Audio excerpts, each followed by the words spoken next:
ازيكم عاملين ايه النهارده؟ والنهارده حلقه جديده في الشعر الكيرلي، وانا عايزه اوريكم شكل شعري.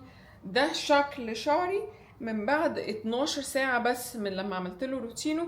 تخيلوا المنظر ده 12 ساعه من بعد الواش داي.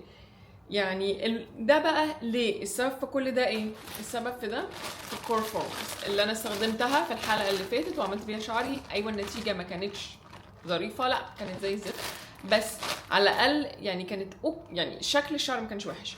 ما كملتش 12 ساعه انا نمت وصحيت ولقيت شعري بالمنظر ده، فك وهاش وبقى تحفه كده.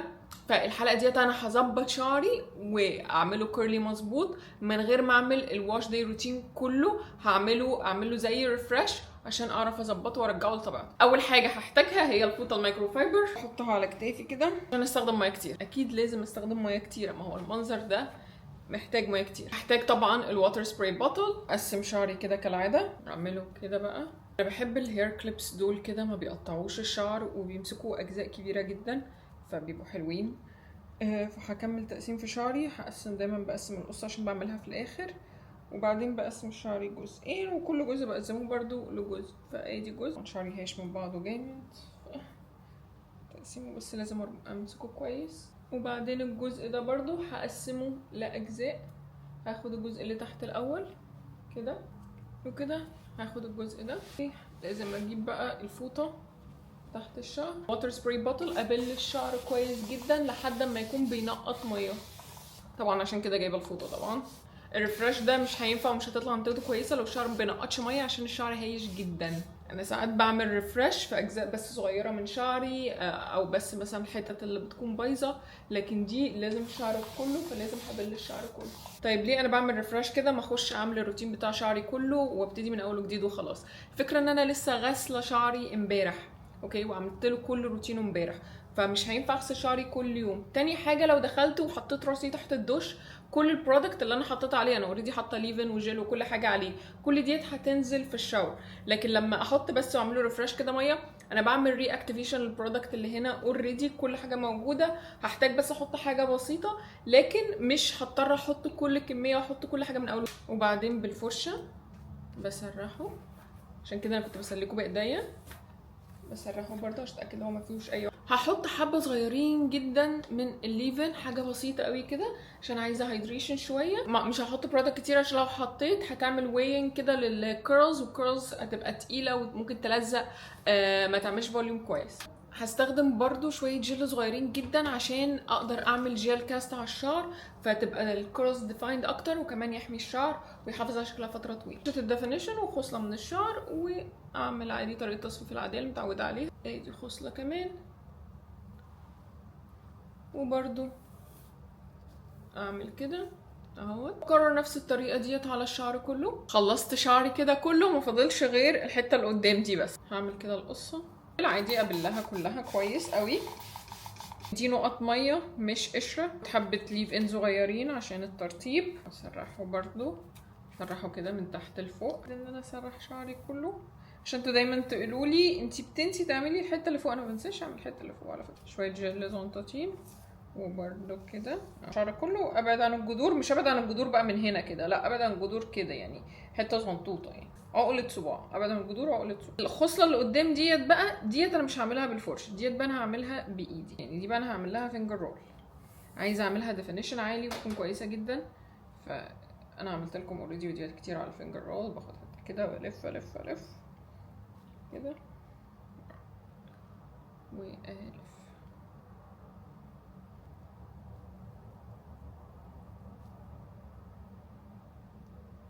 الفينجر رول دي بقى بتعمل ديفينيشن عالي قوي، عشان الشعر الشعر اللي قدام ده اكتر شعر بيبوظ، بحركه كتير، بلعب فيه كتير، بيفك بسرعه. وكمان اللي هو في الوش، يعني طالما وشي متحدد وكويس ده احسن حاجه. بقى الشعر اللي ورا مش مشكله، انا مش شايفاه فمش فارق معايا. يعمل جل كاست كويسه.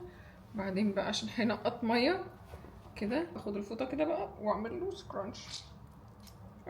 شفتوا هاك حلوه كده. جاهزه بقى ان انا انشف شعري. هستخدم الديفيوزر والهير دراير. الديفيوزر ديت اللي هي السيليكون اللي بتركب في بعض ديت كده، والهير دراير ده. ف بركبها كده. ديفيوزر عموما السيليكون، فالسيليكون بيبقى كده فيه الحاجات اللي جوه دي. ثانيه مره ديفيوزر السيليكون بيبقى فيه دول بيمسكوا شويه على ده، يعني ما بيتزحلقش بسرعه، بيتحرك على شكل الهير دراير. يعني معظم الهير دراير اللي بيبقوا الحجم ده اللي هو الحجم بين الايد. عملت لكم فيديوهات قبل كده عن ازاي انا بنشف شعري بالديفيوزر. انا باخد بس جزء كده واحطه في الديفيوزر، وبعدين اشغل الديفيوزر على الهواء البارد او الدافي لما يكون خفيف خالص، وبرده ضغط الهواء بيكون قليل، ما بيكونش اعلى هواء، عشان الشعر وهو مبلول لسه ما يفكش من بعضه ويطير ويهيش، فلازم ما يكونش اعلى هواء، ويكون برده هواء دافي او بارد. بعد ما اعمل شعري كده باجي مشغله الهير دراير واسيبه كده لحد ما يبدا ينشف. هنشف شعري وارجع لكم.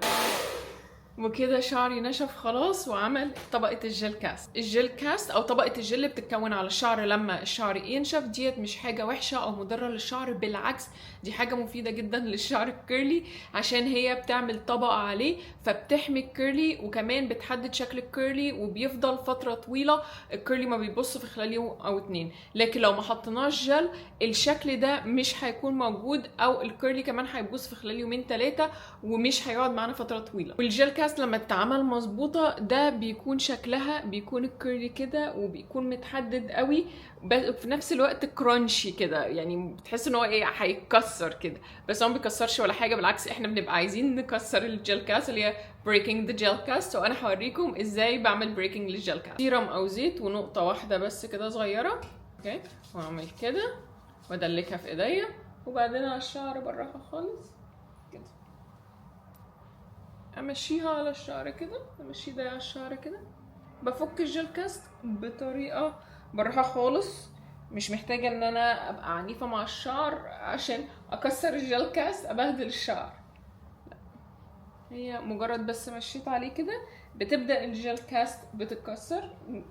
بفك الشعر كده من الجل كاست، بيبان عليه على طول اول ما الجل كاست بتبدا تروح، بيبدأ شكله يختلف شوية، بيبدأ الفوليوم يبان، الشعر بيبقى فلافي اكتر كده.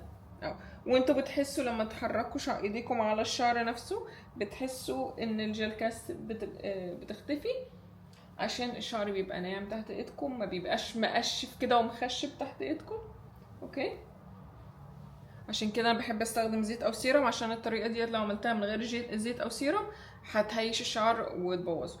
بعدين بقى نيجي للحاجه التانية ان انا اعمل سكرانشنج، ديت بقى برضو بكسر بيها الجل كاست، بفك الجل كاست وفي نفس الوقت بعمله فوليوم شويه. هتلاحظوا شكل الشعر اهوت بدأ يعمل فوليوم، بدأ الفوليوم يبان عشان الجل كاست بدأت تفك. ممكن بقى وساعتها بقى ابدأ افك الشعر من بعضه وابدا اعمل له فوليوم اكتر. ودي بقى الخطوه ديت انتوا براحتكم، عايزين تزودوا فيها وتعملوا فوليوم كبير تقدروا، عايزين تسيبوا الشعر كده وما تعملوهوش فوليوم برضو تقدروا، بس طبعا انا بحب يكون شعري يبقى فيه فوليوم على الاقل. ما بعملوش فوليوم كبير اول يوم، بعمله فوليوم صغير شويه. على تاني يوم بيبدا الشعر اساسا عشان هنا الرطوبه عاليه قوي فالشعر بينفش لوحده، فما بزودش انا الفوليوم، بزود الديفينيشن، وفي خلال يوم بسبب الرطوبه الشعر بينفش ويعمل فوليوم لوحده. بس كده كده لازم افكه عشان لما يبقاش ماسك في بعضه بيبقى شكله مش حلو، وبعديه بيومين او 3 بيبدا يبقى شكله وحش كده لما يكون كله ملزق في بعضه او الفوليوم مش معمول كويس. اول يوم بعمله شويه فوليوم، وتاني يوم باجي بزود الفوليوم ويبقى كده مظبوط لباقي الاسبوع. طبعا انتوا شفتوا الفيديو بتاعي قبل كده ان انا عامله فيه بوريكم فيه بعمل فوليوم ازاي، ودي الطريقه ان انا بفك بيها الكيرفز وبعملها فوليوم. باخد الخصله من اولها وبفكها كده بالراحه، والحقيقه خلاص اتعودت عليها، ما بحتاجش ان انا اقعد ابص للمرايه او عشان اعرف اشوف الفوليوم. انا بحس خلاص بشعري خلاص اتعودت عليه، فبحس بالكرلز اللي محتاجه تفك. ولما الكرلز تبقى معموله مظبوطه مجرد بس ان انا لمستها كده هي اوريدي بتبقى ايه فكه من بعضها، يعني كده اوريدي الكرلز باينه كده، الكرلز اوريدي عايزه تفك من بعضها، هي اوريدي عامله كده، فمجرد ان انا بس ايه بساعدها ان هي تفك من بعضها. يعني مثلا الكرلز ديت اهي عايزه تفك من بعضها خلاص، هي اوريدي فكه من بعضها، انا بس بساعدها شويه. يعني كده هنا الفرق، انا كده فكيت الجل كاس في الاتنين، دي لسه ما عملتلهاش حتى فكيتش حاجه خالص، وهنا بس فكيت حاجه بسيطه، اوريدي في فرق كبير. يبقى خلي بالي منها عشان اللي هي اللي قدام ما ينفعش تبوظ. اوريدي عايزه تفك يعني، اوريدي اهي الخصله اوريدي اهي. ايوه لفه على بعضها من تحت كده، لكن هي اوريدي هنا اهي. كل اللي انا بعمله وكده شعري بعد الريفرش. تخيلوا بقى المنظر بيفور اند افتر كان عامل ازاي. وادي شكل شعري بعد ما عملت له ريفرش. وطبعا الفرق بين بيفور وافتر ضخم. فلو عجبكم الفيديو اعملوا لايك، وكمان سيبوا لي اي كومنتات او اسئله في الكومنت سيكشن، وما تنسوش تعملوا سبسكرايب عشان ما تفوتكمش اي فيديوهات. اشوفكم الحلقه الجايه، باي.